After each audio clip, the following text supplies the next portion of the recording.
Hey, I'm Tim Sonova, and welcome to Work Shouldn't Suck Live, the morning-ish show.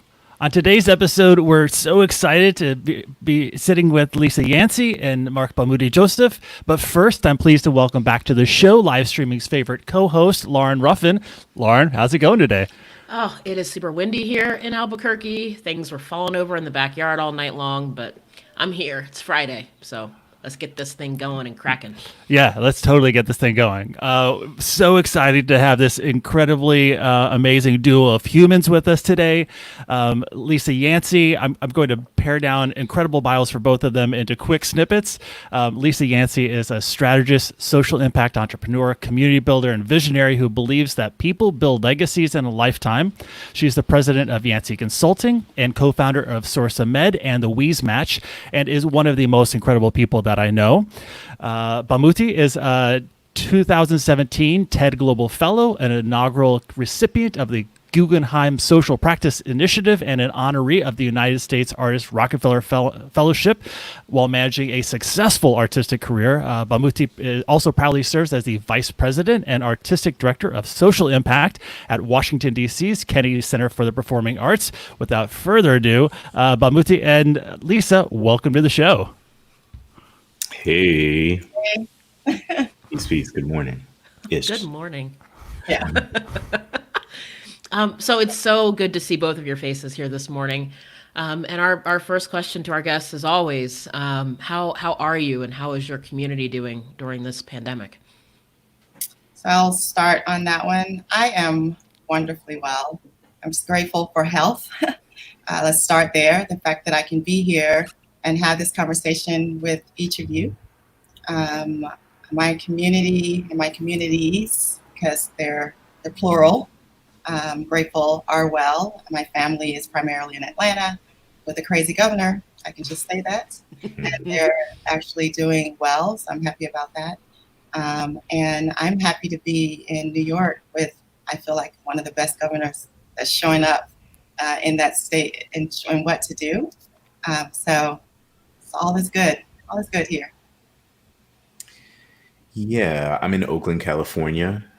So my geographical community is also benefiting from progressive political leadership.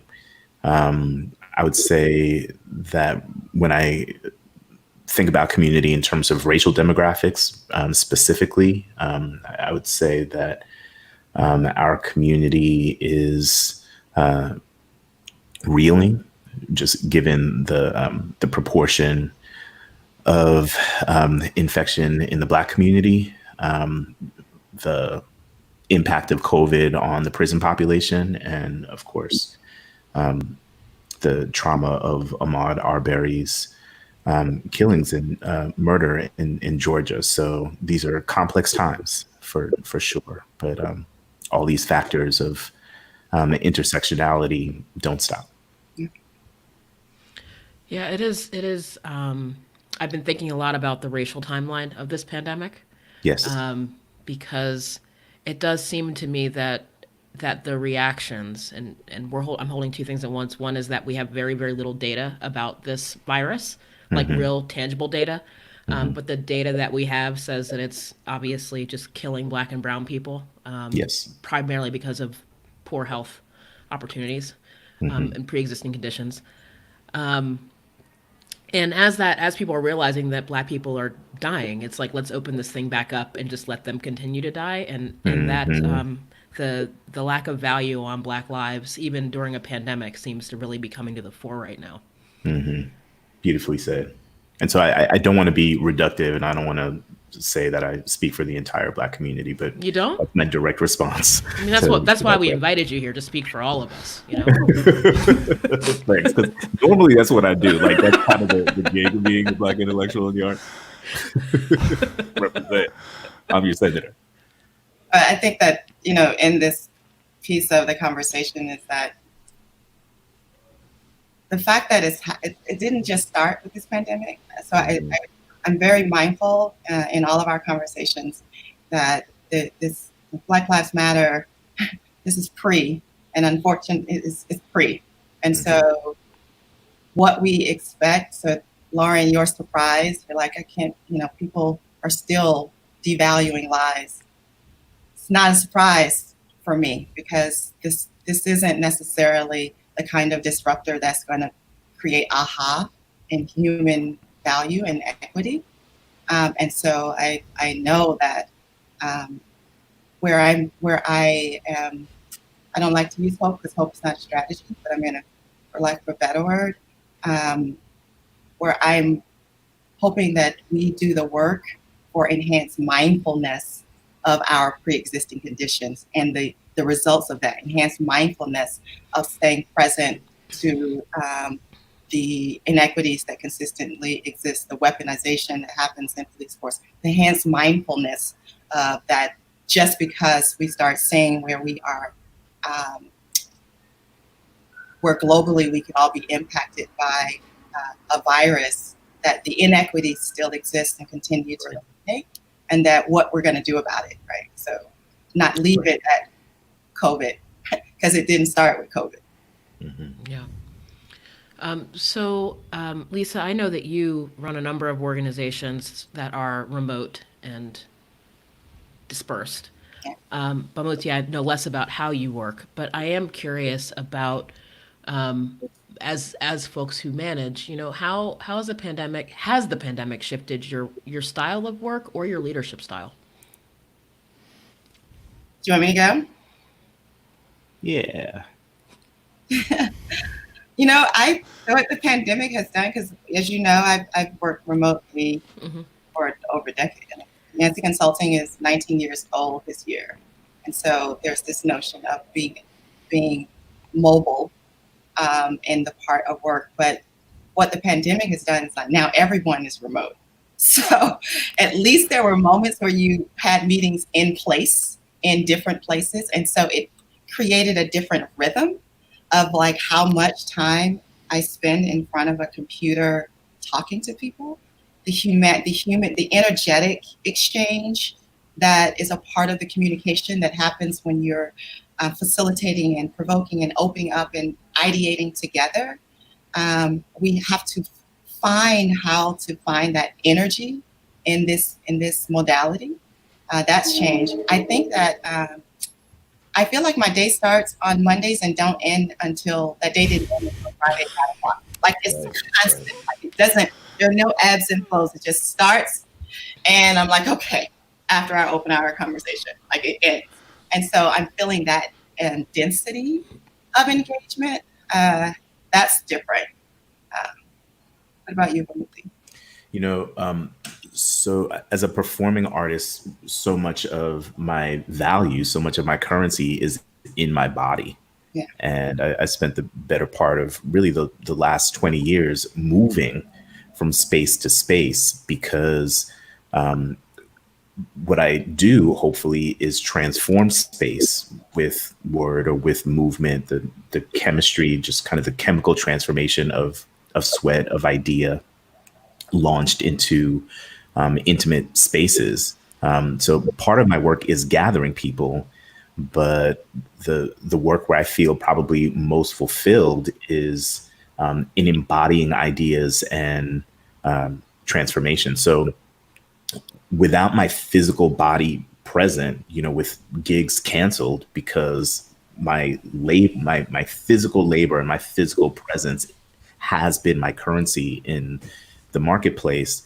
Not only have I had to practically reevaluate, but also philosophically reevaluate just what the value of my body is, which, given the earlier part of the conversation is itself a charged concept. But it's true. So I think that's been the thing. It's just working with presenters, with producers, with organizers to try to figure out, if I'm not going to be physically on your stage, how much are these same words worth?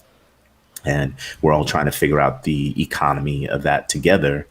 And then COVID has impacted me specifically in terms of my administrative job, because the Kennedy Center has furloughed just about 70% of its staff. for what I would call fiscally responsible reasons. And so many of us are in transition, also trying to figure out what the value of our work is. Like, what's the difference between the work and the job? And without the job, how does the work continue without a place, without context like this? And how do some of the things that we were doing in social impact at the Kennedy Center still resonate if that isn't the container for, for our principles? So yeah, currency, the body, the ephemerality of all these ideas, and just trying to figure out how to put a kind of value statement on these valued principles. I want to highlight some love coming from our chat. Some of our greatest minds and hearts here. Thank you for the comment. Totally agree. So hey, me back, girl. As you were talking, Bamuthi, so those who know me know that I have a background in dance. And those who know me as a facilitator know that often I talk about how I move from my body, and the center of where I feel starts in my cavity. And I know that those who may not move in the body, because there are a lot of visual-based and other types of discipline-based artists and creatives and innovators, engineers, entrepreneurs, probably listening to this as well, who create in different modalities. As you were talking about, Bamuthi, I was thinking about how this idea of this sheltering in place, I feel that this notion of social distancing is oxymoronic. Right? You're like social, but be distant. Like, well, what does that mean? And then what does it mean for humans who are socially quarantined, distant by themselves, i.e. me, in a home where you live and move in the body and you engage energetically in space? And so there's the work element of those who practice, and in their practice, their currency is directly connected to their physical being and form. And then there's the regular human, like, where my people at? Can we hang and have drinks and laugh and kick it and decompress in mining all the craziness? Because that's a part of our emotional equalizer and safeguard anchoring. And so that body piece is lost too. So we can talk about our work and our leadership, but we're straight up humans in this too, and how all are managing the post-traumatic realities that's going to happen as a result of this, that those of us who are actively and consciously mining our balance and presence are just kind of putting in our bodies. Like, it's in our bodies. We're holding this in our bodies. And so where are we going to have those released? Great, thank God for like D-nights and other kind of dance parties. But we're doing that I'm dancing around in my own house, still by myself, and being excited about someone else clicking a join with a heart. So these technology is becoming this translation where our translation would be verbal, physical sweat, emotional passion that's not being fed. And that definitely is playing into all that we do. Yeah, I totally second the comment about the dopeness that is Lisa Yancey here. Yes. Well, Lisa, can I tag on to this one? Because you and your incredible colleague, Yolita, have been hosting weekly online community gatherings every Friday, and you describe them as spaces that are designed for individuals to ideate, be heard, find breath, just sit. And you've been doing this for a number of weeks. What's resonating from these convenings that you're bringing together? I think the biggest thing that resonates from those conversations is love. I want to just say that. Like, love. There's so much love. We decided we wanted to facilitate a space that is open for anyone who may or may not want to join. It is a no pressure zone. Typically, when I work, I say language like one of the agreements is silence is not consent. So I expect you to actually use your voice to hear. But in this space, you can be completely wherever you are in silent, and that we all bring intellectual assets that is not just, it doesn't live in one place. And so how do we aggregate and accumulate all of those assets that we hold from all of our experiences And it's been a beautiful space where across there are 4 time zones in the United States, at least 3 time zones show up every week, and from all over, people coming together to talk about whatever they want to talk about. We don't lead with titles. You just show up however you are and just come together. So it's love. It's lots of love. It's when you get to the end of the week, when you've been zoomed out, you've been too much. It doesn't feel like I'm in another. It's not another. It is like I'm home. And that energy that I referenced earlier that's being compromised, where I can't kick it with my girls. I'm a traveling human. I am a wandering earth person, and I've been grounded. And I feel like I'm in the corner. Someone put Lisa in the corner, and Lisa don't do well in corners ever. But these conversations allow us to be across space and in space, and I'm grateful for everyone who joins and the ideas that get shared in that way. Bamuthi, in one of your TED Talks, your a quote is, "Soccer is like the only thing on this planet that we can all agree to do together. It's like the official sport of the spinning ball." Yeah. I'm wondering. I think that was maybe 2 or 3 years ago that you gave that talk. You also talked about creating a sports-based political action curriculum for youth that uses, among other things, the politics of joy. Yeah. As you think about that talk that you gave a couple of years ago, the politics of joy, coming together around something like soccer, our shared humanity on this globe, what's resonating for you right now in this moment? Yeah, so the program that we did was in partnership with the Guggenheim, and it came out of my residency there, and we were able to work. The company of Pelota and I were able to work in schools and around the country, from Maui to Raleigh, North Carolina, to the Bronx, working with immigrant youth around what we call the politics of joy. And part of the impetus there was my first blood memory of joy was scoring a goal on the soccer field when I was maybe 5 or 6 years old. And I don't know if any of you watch professional football or ever seen the reaction of an amateur or professional football player after they score. But it's, probably the closest thing to total mania, that we can kind of share in public. And so the premise was, if we can locate or co-locate an exposure to culture in that same space where joy is kind of ingested and manifested, then we're creating a kind of psychic continuum where folks who have been marginalized because of their immigrant status or because of their first generation status can understand that the culture that they bring, the culture that they love, is has some continuity in terms of a sheltering from the outside world.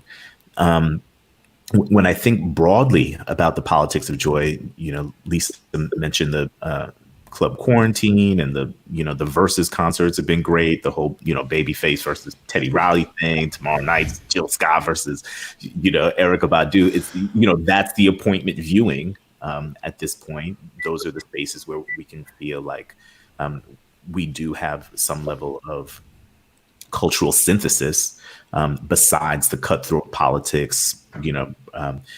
So I welcome the opportunity to continue to design those spaces, to move them from kind of the secular tactile space to the virtual space, and then eventually back to kind of the live co-located space.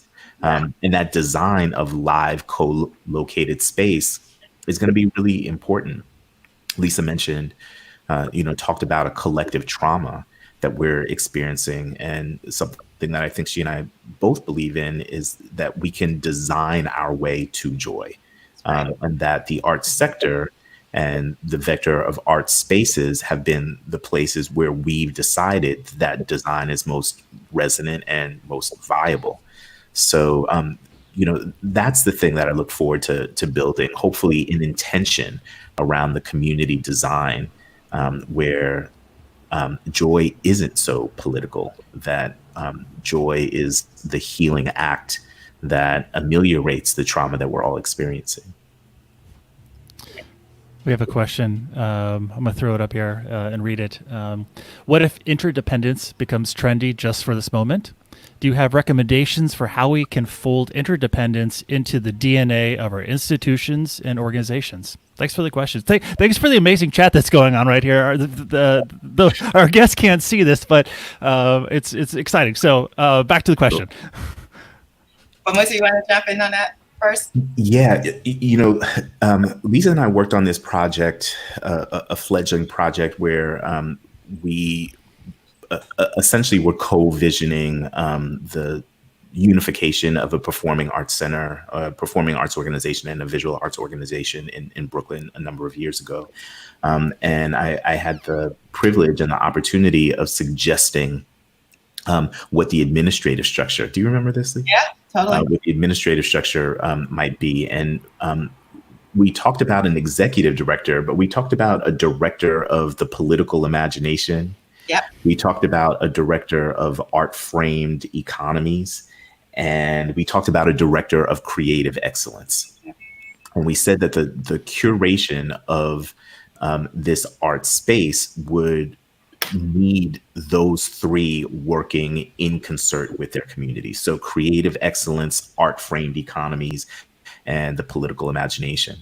And so to respond to the question, which I think is a poignant one, we cannot extract out of this moment the DNA or the genetics that precipitated it.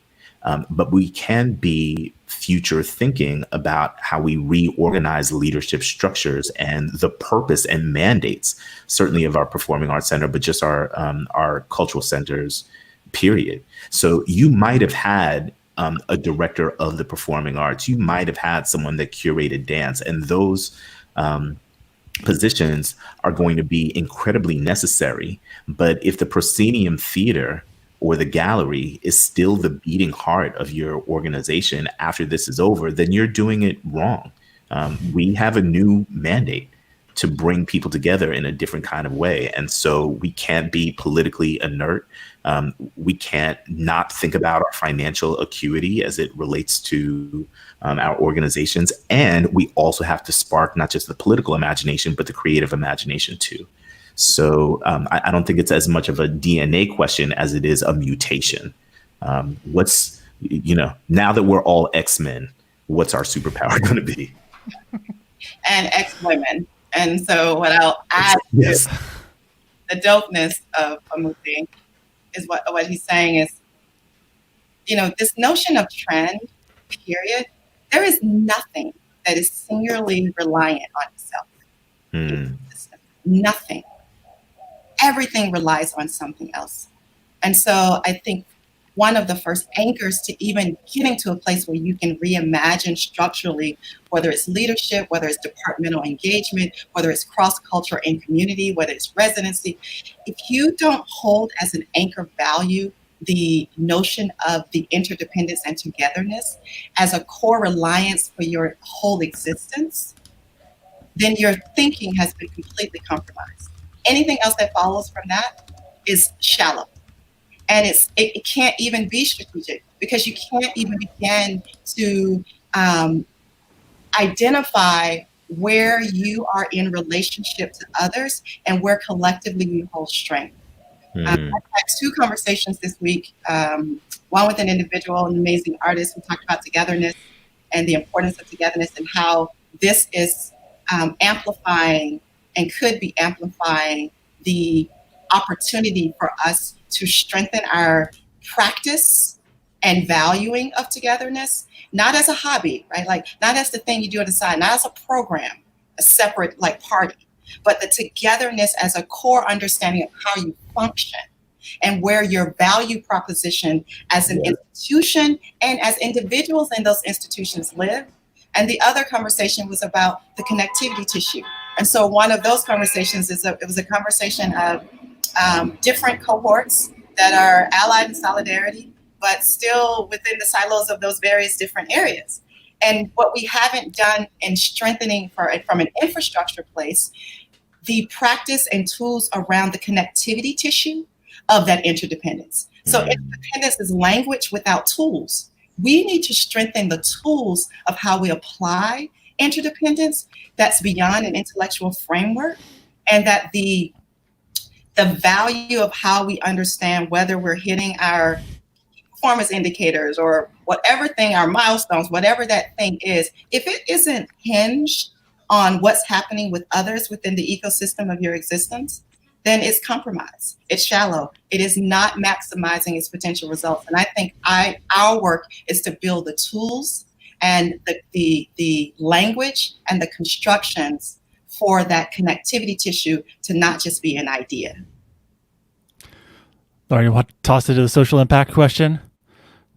Great. Yeah, definitely. I don't know. I just want to take a moment. There are moments in my life when I think, how the hell did I get here? And this just happens to be one of them, where you realize, I don't know what sequence of events led me to be able to be sitting and listening to this conversation, but this is really amazing. With that over, it's a two-parter here. Both of you work on social impact. The question here is, can you please define what that has meant and the opportunities and the pitfalls? Whoa. Way to go, Sita. Way to go. Yeah. Way to go. If I may, how we define social impact, at the Kennedy Center, I define impact more by our processes than outcomes.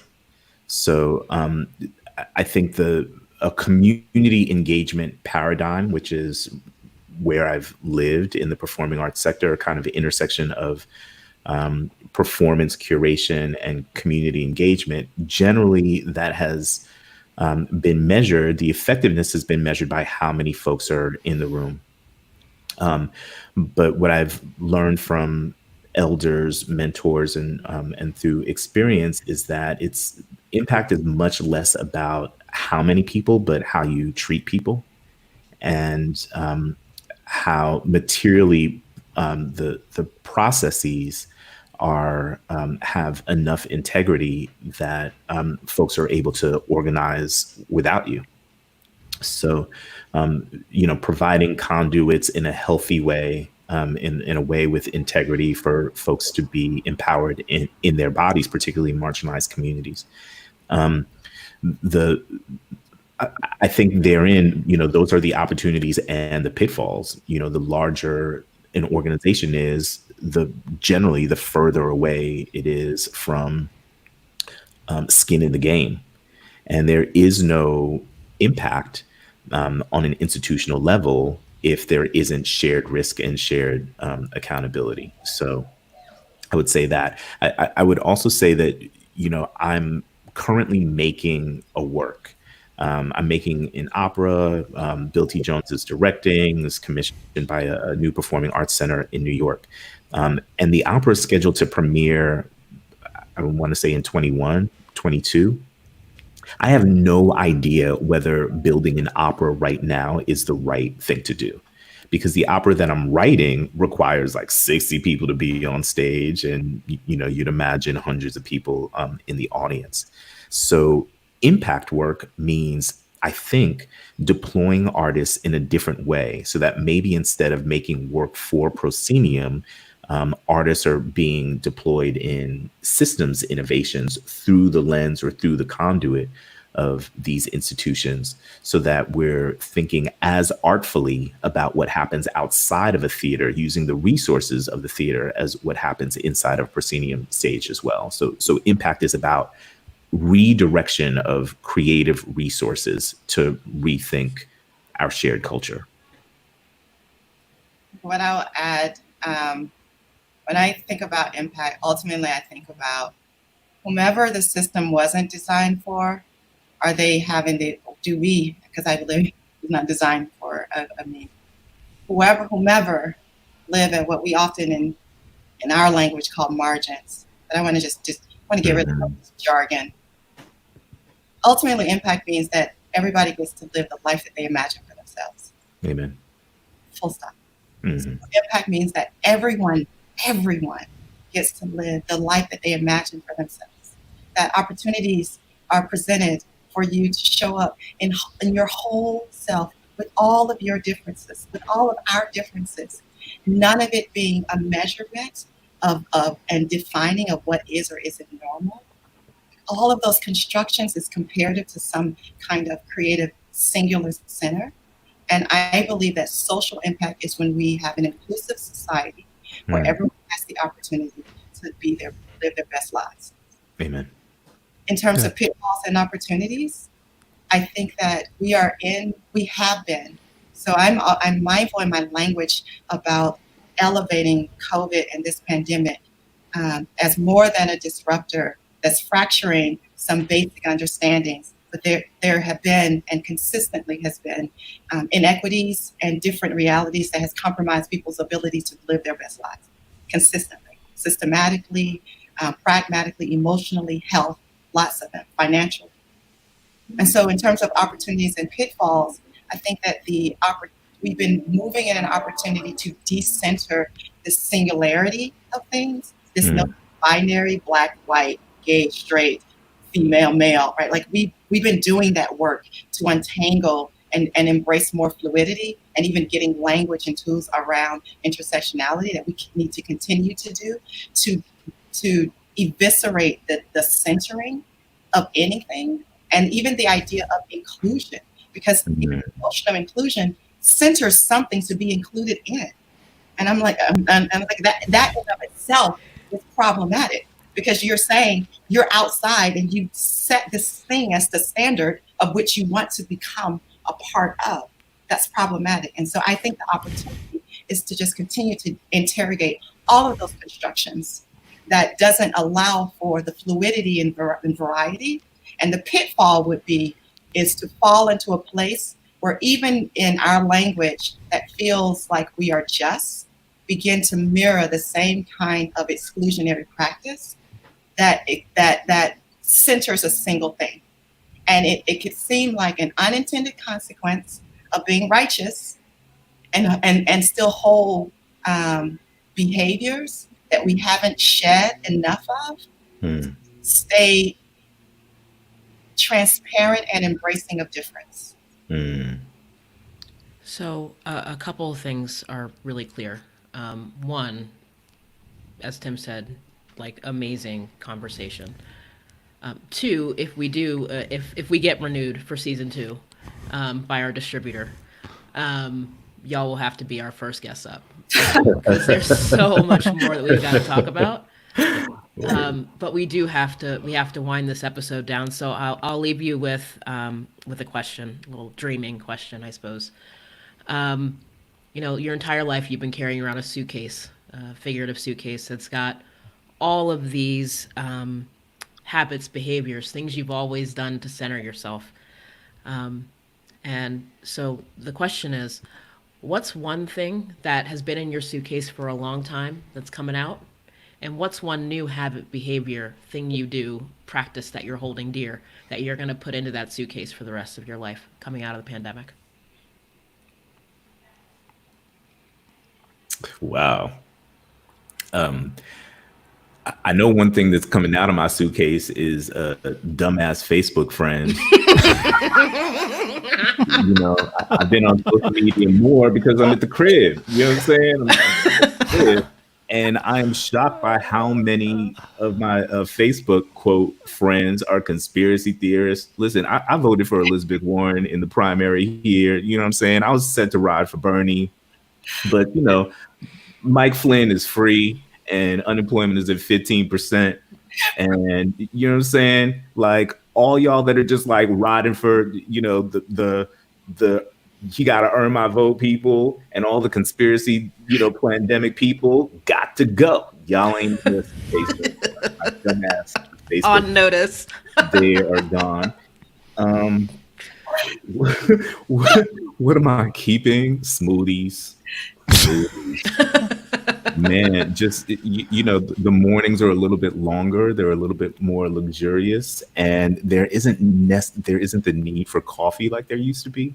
So like smoothies, Using smoothies, getting rid of my conspiracy theorists, marginalized. Okay.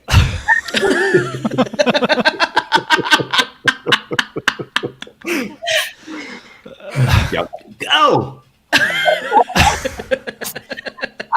How'd you get in here? Let's see. What I'm taking out of the suitcase is the pressing need for urgency. That this idea that this got to get done, like this got to happen. I need to deliver this thing out because for a whole bunch of reasons that could be a whole nother podcast. I won't go into that. What I'm putting in and keeping that has replaced that sense of urgency is the stillness. And you said luxurious, Bamuthi, the luxury that I actually want to take it out of it being luxurious because it feels like it's exceptional, right? Like it's something that happens on occasion. I want to keep in my long conversations with my family, my nieces and nephews that I didn't ever have time for. Like I now have Sunday conversations with my nephew every Sunday. No matter what, if my niece WhatsApp me, I am available. No matter what. If I could be in a meeting and someone who I care about calls, I'll answer it and just be like, I'm gonna have to call you back. I don't just delete it. Like I'm keeping in the human connections as the priority and the work. Time is in the service of us. Time is in the service of us. And so remembering that, not getting lost in deliverables, but staying connected to loves, even if it feels like it's a whatever. I've never been the one to hold like professional or unprofessional. But this notion of I always have time for you because I love you and you love me back. That is what I'm keeping. Sure. Amazing. God, I don't know how to wrap this up, but to give you said profoundly thankful for the time that you've been able to spend with us today. Wish you could see the chat that's going on. A lot of love that's being sent your way. Bamuthi, Lisa, thank you so much for being with us on the show. Thank you for having us and asking us. Yes. Love Thank you so much. I can be with Bamuthi. Love you, Lisa. Be safe. Love you.